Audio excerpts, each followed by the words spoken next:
आज हम प्लेटो के आदर्श राज्य की विशेषताओं के बारे में चर्चा करेंगे। प्लेटो ने अपनी पुस्तक रिपब्लिक में मुख्य रूप से इस बात पे ध्यान दिया और इस बात की कल्पना की कि एक राज्य का आदर्श रूप क्या होना चाहिए, या ऐसी क्या क्या विशेषताएं हो सकती हैं, या ऐसी क्या क्या आवश्यकताएं हो सकती हैं जिसकी वजह से एक राज्य एक आदर्श राज्य बन सकता है। जैसे गांधी जी ने अपने राम राज्य के लिए कई प्रकार की विशेषताएं बताई। राम राज्य भी गांधी जी का एक आदर्श राज्य था। इसी प्रकार प्लेटो ने भी अपने आदर्श राज्य के लिए कई प्रकार की विशेषताएं बताई। प्लेटो ने कहा कि आदर्श राज्य की सबसे प्रमुख या सबसे प्राथमिक विशेषता यह है कि आदर्श राज्य में कानून का शासन न हो कि विवेक का शासन होगा। या विवेक के शासन से तात्पर्य यह है कि आदर्श राज्य का जो शासन होगा वो दार्शनिक राजाओं के हाथों में होगा, और दार्शनिक राजा वो होगा जो विवेकशील होगा। इस प्रकार प्लेटो ने लोकतंत्र की आलोचना करते हुए कहा कि लोकतंत्र एक भीड़ तंत्र है और लोकतंत्र भावनाओं से संचालित होता है। इसलिए लोकतंत्र में उचित अनुचित का ना तो कोई मापदंड होता है, ना उसको कोई पता लगा सकता है। इसलिए भावनाओं के द्वारा किया गया शासन हमेशा पतन की तरफ ले जाता है। इसलिए प्लेटो ने ये निष्कर्ष निकाला कि आदर्श राज्य वही हो सकता है जिसमें शासन विवेक से संचालित होता हो या शासक विवेकशील हो।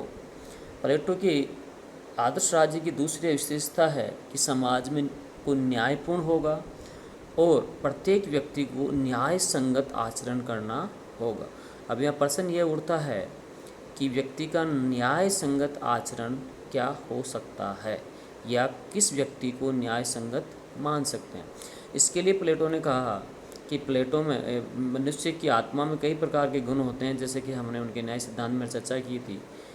और जिस व्यक्ति की आत्मा में जो गुण प्रभावी है, जैसे उन्होंने 3 गुण बताए थे कि व्यक्ति में आत्मा में विवेक होता है, वासना होती है और साहस होता है। व्यक्ति में जो प्रभावी गुण है उसी के अनुसार व्यक्ति अपने कर्तव्यों का पालन करे और दूसरों के कर्तव्यों में हस्तक्षेप न करे। अगर ऐसा व्यक्ति का व्यवहार है, यह व्यक्ति इस मापदंड के अनुसार अपना जीवन या अपने व्यवहार को संचालित करता है, तो व्यक्ति न्याय संगत है, उस समाज को न्याय प्रिय या न्याय से सुसंगत माना जाएगा। तीसरी बात यह है कि प्लेटो ने कहा कि राज्य है ये एक सामाजिक संगठन है, और ये प्राकृतिक संगठन है, ये कोई कृत्रिम संगठन नहीं है। जैसे आज के बाद के राजनीति शास्त्र के विद्वानों ने कहा कि राज्य को मनुष्य ने अपनी आवश्यकताओं की पूर्ति के लिए बनाया है।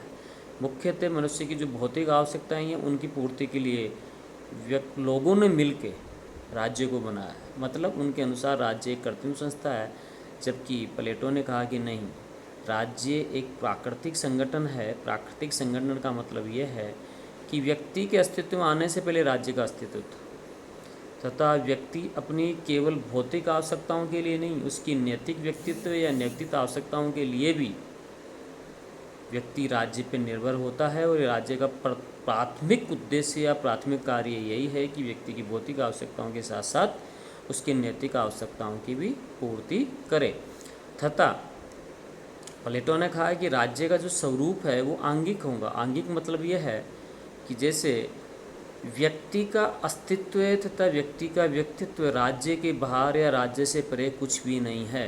व्यक्ति अपने अस्तित्व और व्यक्तित्व के लिए राज्य पे ही निर्भर है तथा जिस प्रकार शरीर के विभिन्न अंग मिलके शरीर का कार्य का संचालन करते हैं, उसी प्रकार ये व्यक्ति हैं, ये राज्य के अंग हैं।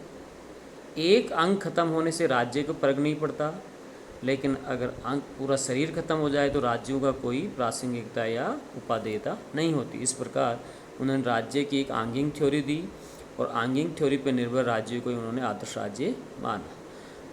इसके अलावा जो उन्होंने विशेषता बताई वो कहा कि एक राज्य में कितनी जनसंख्या होनी चाहिए, या एक आदर्श राज्य के लिए कितनी जनसंख्या पर्याप्त हो सकती है। उन्होंने कहा कि राज्य में जनसंख्या ना तो ज़्यादा होनी चाहिए ना कम होनी चाहिए। इस प्रकार उन्होंने एक अनुमान और एक आंकड़ा दिया कि 5040 के आसपास एक राज्य के लिए या एक आदर्श राज्य की जनसंख्या होनी चाहिए।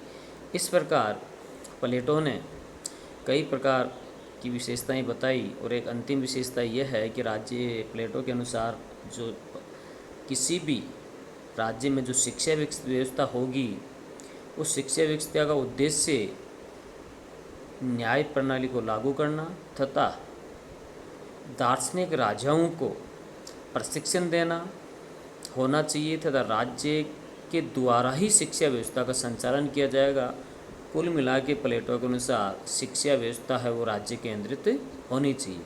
इस प्रकार प्लेटो ने इन उपरोक्त या चर्चित विशेषताओं के रूप में आदर्श राज्य की विशेषताओं को गिनाया और यही प्लेटो का आदर्श राज्य है। Thank you.